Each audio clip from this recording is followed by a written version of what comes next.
Hola, soy Osvaldo Montes. Estás en tu canal Explora tus miedos, realiza tus sueños. Perdón y compasión, lecciones olvidadas.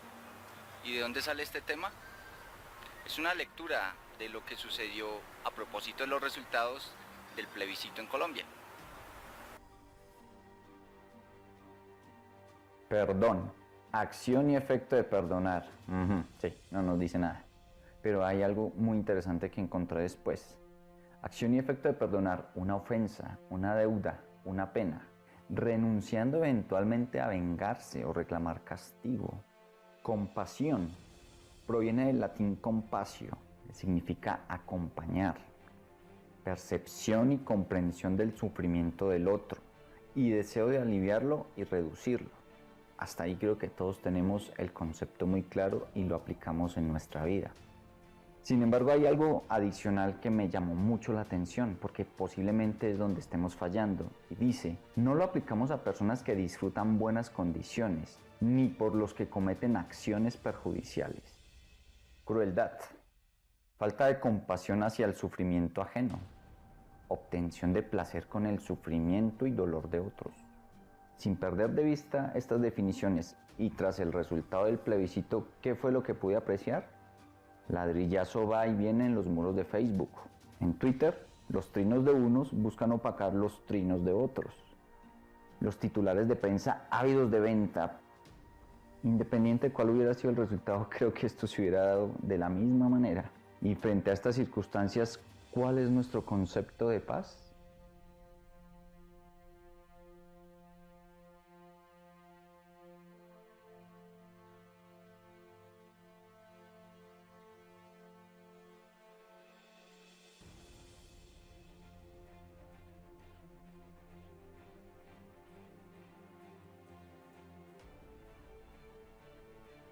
A mí la cifra del 50% por el sí y el 50% por el no me causó mucha curiosidad. ¿Cómo llegamos a una polarización tan perfecta? Y entonces quise encontrar a partir de unas cifras burdas la explicación a estos resultados. En Colombia somos aproximadamente 48.800.000 personas. Los muertos reportados entre 1958 y el 2012 ascienden a 220.000 personas. Algunos se atreven a afirmar que los afectados por el conflicto en este país están cerca de los 9,5 millones de personas, es decir, un 19% de esos 48 millones. No es una cifra ni directa ni es una cifra calculada de la mejor manera, pero es un indicador simplemente. Pero si el 19% de las personas han experimentado en carne propia la guerra, ¿cómo llegamos a ese 50% de involucrados a través del sufrimiento? ¿Será que somos muy compasivos? Yo ya estoy descartando esa opción. Pero aún más, no estamos viendo que al reconocer al otro 50% como enemigo, estamos llegando a un 100% de personas afectadas por la guerra. Pero ¿cómo llegamos a esto? Y entonces aparecieron las palabras de mi abuela. Mijo, cuídese mucho, esa ciudad está muy peligrosa. Yo pensaba, si mi abuela vive en otra ciudad, ¿cómo lo sabe? Y yo recordaba mis caminatas diarias al trabajo, a mis clases, a mis almuerzos, y volví a rememorar y encontrar que a mí solo me pasan cosas buenas, de esas que no son noticia. Quizás haya un asalto en Bogotá, y allá estará el lugar de la noticia. Pero ¿qué pasa con los otros 10 millones que están a salvo? No hay nada que decir. De nuevo, cifras. Esta vez de la ciudad de Bogotá. Tomé los dos indicadores que más nos preocupan, asesinatos y hurtos, en el 2016 y en lo que va acumulado. En cuanto a asesinatos, existe una estadística que indica que hay 17 por cada 100.000 habitantes, es decir, unos 1.700 por cada 10 millones de habitantes. Con respecto al tema de hurtos, se plantea que existen 300 hurtos por cada 100.000 habitantes, es decir, unos 30.000 hurtos por cada 10 millones de habitantes. Esto nos da una cifra de 31.700 actos delictivos. Digamos que no queremos estas cifras y que son mucho más grandes. Multipliquémoslas por ¿cuánto? Por 10. Tenemos en total 317.000 actos delictivos frente a 10 millones de habitantes. Tenemos un indicador del 3.2% de personas afectadas frente a un 96.8% que no. O sea que nos estamos quedando con ese 3.2% y no estamos viendo que al 96.8% de los restantes nos suceden cosas buenas. Pero ¿cómo llegamos a esto? Fácil. Desayuno, almuerzo y comida. El alimento para el cuerpo acompañado del más nefasto alimento para el alma. El infaltable noticiero. Las mismas 30 trágicas noticias refritas todo el día, todos los días del año. Y si tienes canal regional, 3 pastillitas adicionales diarias de pánico. Añádele las novelas, el eterno padecimiento y el partido de fútbol en el que pierde Colombia. Y si canaleando te encuentras con un predicador que te indica que estás en pecado porque no estás en su congregación, ahí ya estamos listos. ¿Con qué estoy alimentando mi mente? Porque en definitiva con eso estoy creando mi realidad. En estos días estuve en un simulador de realidad virtual, sentado en una silla. Nada de lo que sucede allí está ocurriendo. Son estímulos visuales que te hacen creer que vas en una montaña rusa, por ejemplo. Yo lo sabía, yo lo entendía. Y adivinen qué, casi me vomito.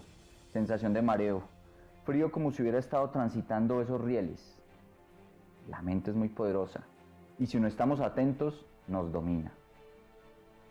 ¿Y del perdón qué? Con respecto al perdón hay 2 historias que les quiero comentar. La primera, de alguien que estimo mucho, con quien me encontré hace unos días. No sabía que era víctima de este conflicto armado que padecemos en Colombia. Me contó el tema del desplazamiento, de todo lo que sufrió alrededor de esta circunstancia. Y me decía que era injusto que a ellos no los incluyeran dentro de este proceso de negociación. Yo le preguntaba, oye, ¿y si a ti te dieran todas las prebendas que a ti te parecen que fueran justas, que se dieran todas las circunstancias que tú imaginas que son las realmente necesarias para que tú estés bien, ¿dejarías de sufrir? Y su respuesta fue no. Entonces empecé a pensar que no se trataba de un tema de sufrimiento, sino de perdón. La segunda es una anécdota de mi vida personal. En un fin de semana apareció un nódulo en mi cuello, una carnosidad. Me producía un dolor intenso para tragar. Me ahogaba, me quemaba. Luego de pruebas de sangre, biopsia, gamografía, en fin, había un resultado. Con diagnóstico no conclusivo. O sea, nada. Única posible salida, cirugía de cuello. Y fue cuando alguien me preguntó, ¿no será que estás atorado con algo de tu vida?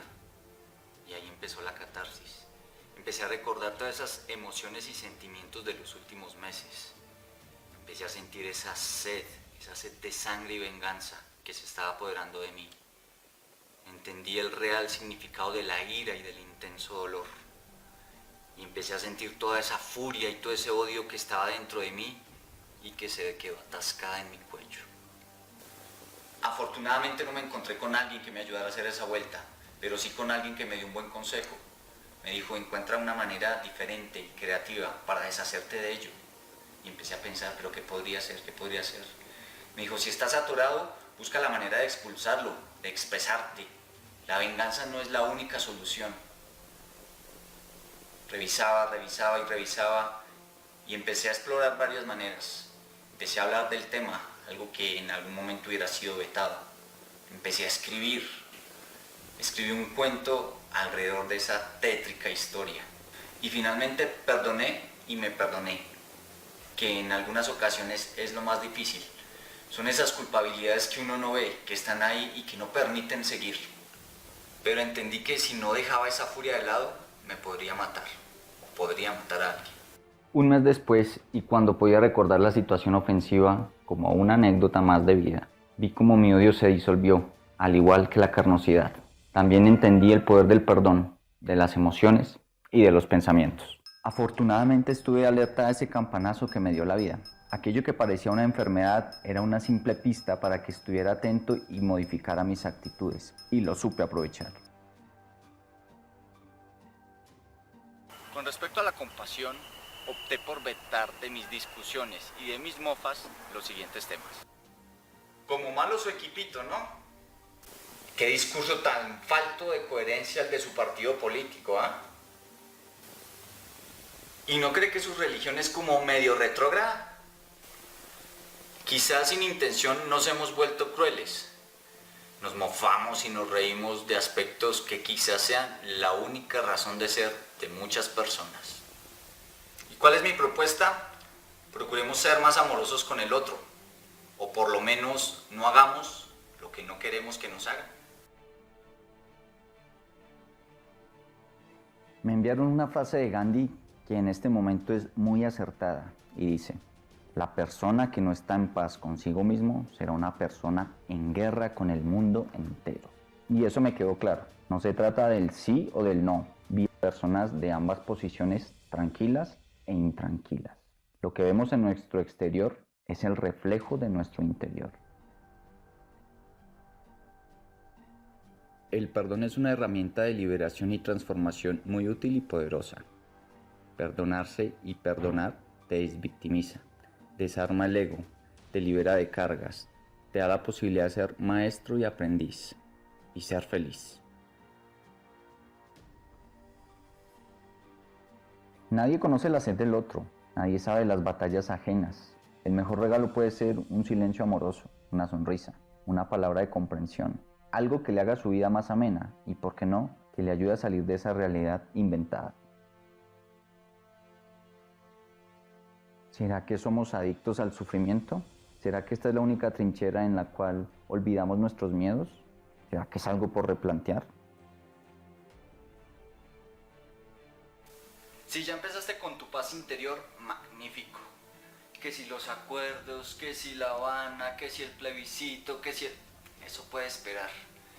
Una cifra muy importante que nos dio este plebiscito: 1 de cada 2 colombianos piensa diferente. O sea, si tú piensas de una forma, ya es muy probable que te encuentres con alguien que piense muy diferente a ti. Este es un gran reto. ¿Y qué vamos a hacer con eso? Vamos a aprender a escuchar, vamos a aprender a compartir, vamos a aprender a consensuar. Magnífico. Este es el verdadero desafío para el colombiano de a pie, el que no va a las mesas de negociación, el que no se encuentra en medio de las balas. ¿Y estás dispuesto a asumirlo? Yo también.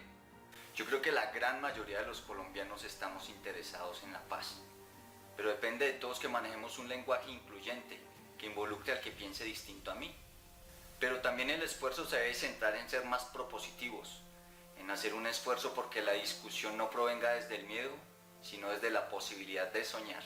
Aquí el gran riesgo es que nos volvamos nairochavistas, que aprendamos de esos 2 grandes deportistas que nos han mostrado cómo se cumplen los sueños, cómo se hacen las realidades, que eso tiene una gran dosis de desprendimiento de miedo, que tiene que ver con el apostarle también a la incertidumbre.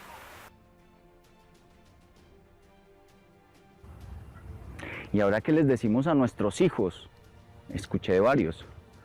Pues eso, que estamos expuestos a una sociedad en donde todos pensamos diferentes, que ese va a ser nuestro día a día y que por eso no puede haber frustración, sufrimiento, que existe otra opción, la de escuchar, la de entender, la de recibir el cómo está viviendo el otro, su realidad, y ya, y seguir. ¿Te has dado cuenta que los niños llevan unos procesos de reconciliación y de perdón muy rápidos?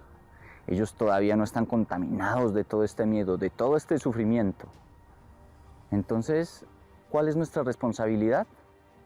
Enseñarles desde nuestro ejemplo, de percibir que la realidad también tiene esos matices, esas formas distintas de entender la vida, y que eso no significa que el otro sea mejor o peor que yo. Simplemente es, y así es la vida. O nos adaptamos a ella o cambiamos. No podemos cambiar esa realidad, pero sí podemos adaptarnos, podemos incluir al otro y podemos generar otro tipo de discusiones.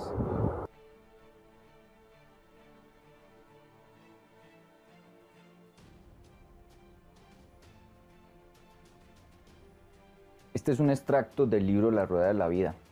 Es un testimonio de una persona que sobrevivió milagrosamente a un campo de concentración. Y dice: no logró verse dedicando el resto de su vida a vomitar odio. Como Hitler, me dijo: si dedicara mi vida, que me fue perdonada, a sembrar la semilla del odio, no me diferenciaría en nada de él. Sería simplemente otra víctima más que intenta propagar más y más odio.